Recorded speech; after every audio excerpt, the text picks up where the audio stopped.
Hello and welcome back to Country Names and Their Etymologies. The title kinda says it all, so we'll just jump into it. But if you missed the previous episodes, you can check out this playlist. While you do that, consider subscribing. There are hundreds of videos you can check out on this channel, so you might wanna stick around. First up today is one of the most famous of all the Caribbean countries, Jamaica. Believe it or not, this is the original name of the island. Well, it's a derivation of the original form, which was Xaymaca or Hamaica in the Arawak language. The indigenous people of the island, the Yamaye, called their home Hamaica, and the Spanish who took over in the 16th century used that name but changed the H with a J. J is pronounced as an H in Spanish. By 1660, Spain lost control of the island and the English took their place, who kept the name but pronounced it in their own way, Jamaica. By the way, Hamaica means land of wood and water or the land of springs. Now let's set our eyes on the faraway country, the land of the rising sun, Japan. This word is possibly a derivation of the Chinese pronunciation of the country's local name, Nippon. Yes, that's the name Japanese people use for their country. Nippon is a compound of two words, Nichi meaning day or sun and Hon meaning base or origin. Therefore, Nippon can be translated as the origin of the sun, which is how we got the popular epithet land of the rising sun. The symbols for Nippon are pronounced differently in various Chinese dialects. In pinyin Mandarin, it's rìběn. In Dungan, it's jitpun, while in Cantonese is jitpun. The Malay also has a very similar pronunciation, Geppun and Japang. And it was this variation that was encountered by Portuguese traders, and Marco Polo too, by the way. This word was then brought to Europe and recorded as Japan in 1577. Back on the other side of Asia, we find Jordan. The country is named after the famous Jordan River, which makes sense since it's sitting on the east bank of it.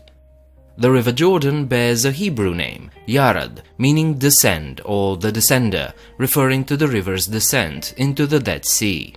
Since Hebrew and other Canaanite languages are Semitic languages, along with Arabic, the word yarad has a cognate in Arabic, warada, which is how Jordan got its local name, al-Wurdun. Now let's see how the 9th largest country in the world got its name, Kazakhstan.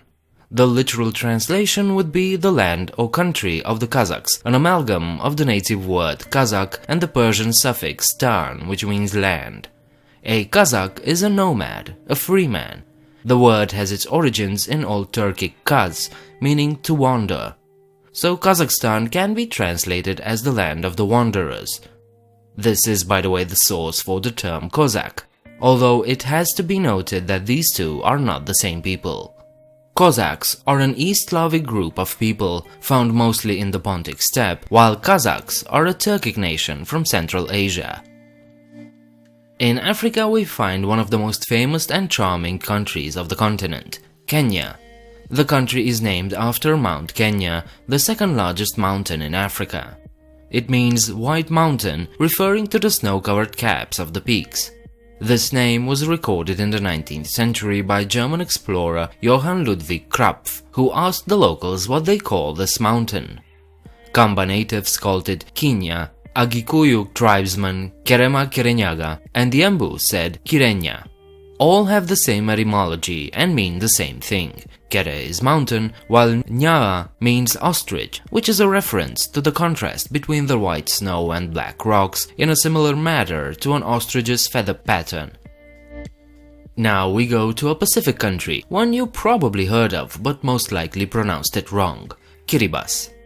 Yes, the TI at the end is pronounced as an S.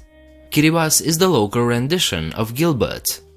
The main archipelago of the nation used to be the Gilbert Islands, named in 1820 by the Russian admiral Adam Johann von Krusenstern in honor of British captain Thomas Gilbert, who upon returning with the first shipment of convicts to Australia sailed through these islands and described them thoroughly.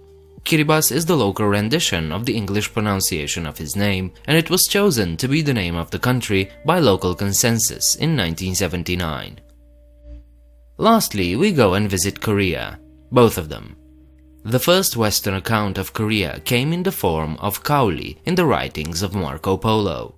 Kaoli is the Italian rendition of Gaoli, the Mandarin designation of the peninsula and the nation that lived within it. The Koreans themselves call their kingdom Koryo, a continuation of the former kingdom of Goguryeo. This gradually turned into the modern spelling Korea, at least in the Western world. South Koreans call their country Hanguk, literally meaning the country of the Han, and referring to an ancient confederacy of 3 kingdoms. North Koreans call their country Choseon, meaning the land of the morning calm, and referring to another medieval kingdom. As to why there are 2 Koreas, well, in 1910 the country was annexed by Imperial Japan. After World War II, the north side was occupied by the Soviet Union, while the south was controlled by the United States. Negotiations on reunification of course broke down, a war followed, and then a ceasefire was signed, although no peace treaty exists to this day. And so, since 1948, the 2 halves of Korea have been governed separately by 2 radically different political regimes. That's it for today. I hope you enjoyed this as much as I did. Tell me what you think about it downstairs, and do hit that subscribe button if you want to see more episodes. If you really enjoyed this, there's a Patreon page where you can support my work. I hope to see you next time. Bye.